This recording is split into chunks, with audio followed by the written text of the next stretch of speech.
അത് പ്രകൃതിയെ കാത്തു സംരക്ഷിക്കുവാനുള്ള ഇടപെടലുകൾ ആക്ടിവിസത്തിൻ്റെയും സമരങ്ങളുടെ രൂപത്തിൽ സജീവമാകുമ്പോൾ തീർച്ചയായിട്ടും സുചിത്രയ്ക്ക് ജേർണലിസ്റ്റ് ഇവരുടെ സുചിത്ര കുറേ നാളത്തെ ജേർണലിസ്റ്റിക് ഇടപെടലിലൂടെ സമരങ്ങളുടെ പങ്കാളിത്തത്തിലൂടെ കേരളീയ സമൂഹത്തോട് ചില സൂചനകൾ, ആപൽക്കരമായുള്ള സൂചനകൾ പലപ്പോഴും അതിൻ്റെ വിശദാംശങ്ങൾ പെറുക്കി നമുക്ക് മുന്നറിയിപ്പ് നൽകുന്നുണ്ട്.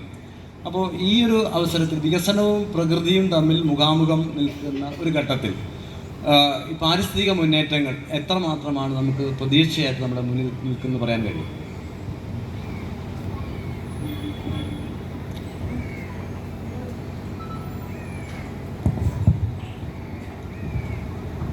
പാരിസ്ഥിതിക മുന്നേറ്റങ്ങളിലേക്ക് കടക്കുന്നതിന് മുമ്പ് എനിക്ക് തോന്നുന്നു, ഒരു ജേർണലിസ്റ്റ് എന്ന നിലയിൽ, മാധ്യമ പ്രവർത്തക എന്ന നിലയിൽ ഞാൻ യാഥാർത്ഥ്യങ്ങൾ റിപ്പോർട്ട് ചെയ്യുന്ന ഒരു വ്യക്തിയാണ്. യാഥാർത്ഥ്യങ്ങൾ നമ്മൾ എവിടെയാണ് എത്തി നിൽക്കുന്നത് എന്ന് ഈ ലിറ്റററി ഫെസ്റ്റിൽ വന്നിട്ടുള്ള ആളുകളെങ്കിലും നമ്മൾ എത്തി നിൽക്കുന്ന ഒരു ആപൽക്കരമായ അവസ്ഥയെക്കുറിച്ച് അറിയണമെന്ന് ഒന്നുകൂടി നമുക്കറിയാം. എങ്കിൽ പോലും നമുക്കത് ഒന്നുകൂടി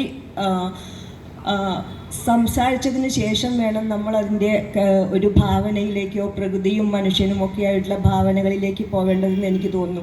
പ്രത്യേകിച്ചും വയനാട്ടിൽ നടന്ന വലിയൊരു ദുരന്തത്തിന് ശേഷം നടക്കുന്ന ഒരു ലിറ്റററി ഫെസ്റ്റാണിത്. ഈ ലിറ്റററി ഫെസ്റ്റിൻ്റെ ആദ്യ ദിവസം തന്നെ ഈ ഒരു വിഷയം എടുത്തത് ഇതിന് എത്രമാത്രം ഇനി ഒരിക്കലും ഒഴിച്ചുകൂടാൻ പറ്റാത്ത ചർച്ച ഇതായിരിക്കും. അതായത് പാരിസ്ഥിതിക തകർച്ചയും കാലാവസ്ഥാ വ്യതിയാനവും എന്നുള്ള ഈ ഒരു വിഷയമായിരിക്കും എന്നതുകൊണ്ട് തന്നെ ആയിരിക്കണം ഇത് ഈ ലിറ്റററി ഫെസ്റ്റിൻ്റെ ഒന്നാമത്തെ ദിവസം എടുത്തിട്ടുണ്ടാവുക എന്ന് തന്നെ ഞാൻ വിചാരിക്കുന്നു.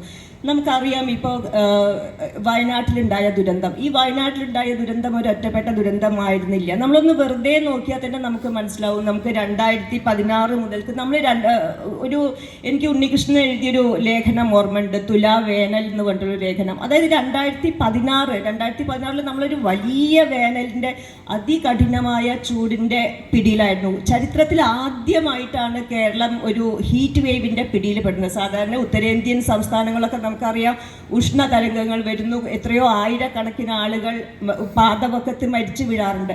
അതുപോലെ ഒരു ഹീറ്റ് വേവ് കേരളത്തിലേക്ക് ആദ്യമായിട്ട് കേരളം ഹീറ്റ് വേവിൻ്റെ പിടിയിൽപ്പെടുന്നത് 2016 ആ 2016 നമുക്ക് അതൊരു ഇലക്ഷൻ വർഷം കൂടിയായിരുന്നു.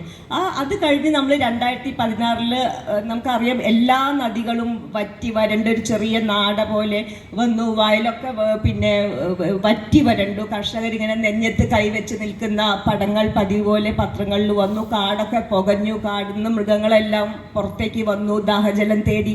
അങ്ങനെ ഒരു അവസ്ഥയായിരുന്നു.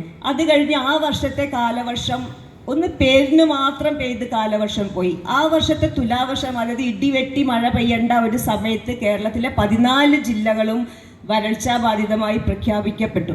ആ വരൾച്ച വീണ്ടും നീണ്ടു. ആ വർഷം അടുത്ത വർഷം 2017 ഓഖി കൊടുങ്കാറ്റ് വന്നു. 234 ആളുകൾ മരിച്ചു. അതെല്ലാം കഴിഞ്ഞ് നമ്മൾ തലയുയർത്തുമ്പോഴേക്കും 2018 കഴിഞ്ഞ 94 കൊല്ലത്തെ ഏറ്റവും വലിയ വെള്ളപ്പൊക്കം വന്നു.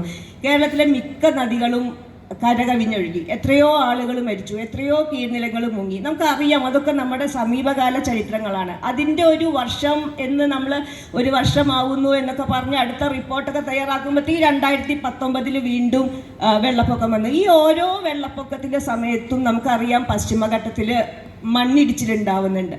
അപ്പോൾ 2018 ഈ വെള്ളപ്പൊക്കത്തിൻ്റെ സമയത്ത് പശ്ചിമഘട്ടത്തിൽ ചെറുതും വലുതുമായിട്ടുള്ള ഒരു 5000-ഓളം മണ്ണിടിച്ചിലുണ്ടായിട്ടുണ്ട്. വലിയ ഉരുൾപൊട്ടൽ ഉൾപ്പെടെ ഒരു 5000-ഓളം മണ്ണിടിച്ചിലുണ്ടാവുന്നു. 2020 ആകുമ്പം നമുക്ക് കോവിഡിൻ്റെ പകർച്ചവ്യാധിയുടെ സമയമായിരുന്നു. ആ സമയത്ത് ചെല്ലാനത്തൊക്കെ കടൽ കയറി വന്നിട്ട് ചെല്ലാനത്തിൻ്റെ വീടുകളുടെ ഉള്ളിലേക്ക് സുഖാന്വേഷണത്തിന് വരുന്നത് കടലാണ്. നമുക്ക് ഭയങ്കരമായ ഒരു പേടി തോന്നും. ഇങ്ങനെ ആർത്തലച്ച് മലവെള്ളം വരുന്നത് പോലെ തന്നെ കടലുള്ളിലേക്ക് വരികയാണ്. ഇത് റിപ്പീറ്റ് ചെയ്ത് വന്ന് നമ്മളൊരു വളരെ വലിയൊരു ദുരന്തത്തിൻ്റെ, നമ്മുടെ ഓരോ ചർച്ചയും നമ്മൾ ഒരു വലിയ വെള്ളച്ചാട്ടത്തിലേക്ക് വീഴാൻ പോകുന്ന ഒരു ബോട്ടിലിരുന്ന് സംസാരിക്കുന്നത് പോലെയാണ് എനിക്ക് തോന്നാറുള്ളത്.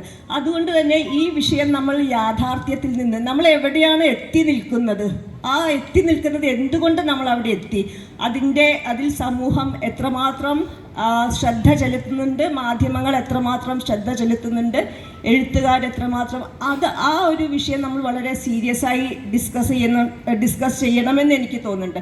അതുകൊണ്ട് തന്നെ എനിക്ക് പെട്ടെന്നൊരു ചെറിയ ഇതിൽ ഒരു ചരിത്രം, നമ്മൾ മനുഷ്യൻ പ്രകൃതി എന്ന് പറയുമ്പോൾ തന്നെ മനുഷ്യൻ എന്ന് പറയുന്ന ജീവി ആ ഒരു ഭൂമിയുടെ ചരിത്രം എടുത്തിട്ടുണ്ടെങ്കിൽ തന്നെ ആ ചരിത്രത്തിൻ്റെ ഈ അറ്റത്ത് നിൽക്കുന്ന ഒരു ചെറിയ ഒരു ജന്തു, ഒരു ജീവിയാണ് മനുഷ്യൻ. ഭൂമി ഒരു 460 കോടി കൊല്ലം മുമ്പുണ്ടായ ഭൂമി. അത് കഴിഞ്ഞ് ആ ഭൂമി പതുക്കെ എത്രയോ കോടി കൊല്ലങ്ങൾക്ക് ശേഷം ഒരു ജീവൻ വരുന്നു. എത്രയോ കോടി കൊല്ലം കഴിഞ്ഞ് വൃക്ഷങ്ങൾ വരുന്നു, ചെറിയ മൃഗങ്ങൾ ഉണ്ടാവുന്നു. അതെല്ലാം കഴിഞ്ഞ് നിങ്ങൾ ആലോചിക്കണം, ഭൂമിയുടെ പ്രായം എന്ന് പറയുന്നത് 460 കോടിയാണെങ്കിൽ ആദ്യത്തെ മനുഷ്യൻ ആഫ്രിക്കയിൽ ഉണ്ടാവുന്നത് വെറും 3 ലക്ഷം കൊല്ലം മുമ്പ് മാത്രമാണ്.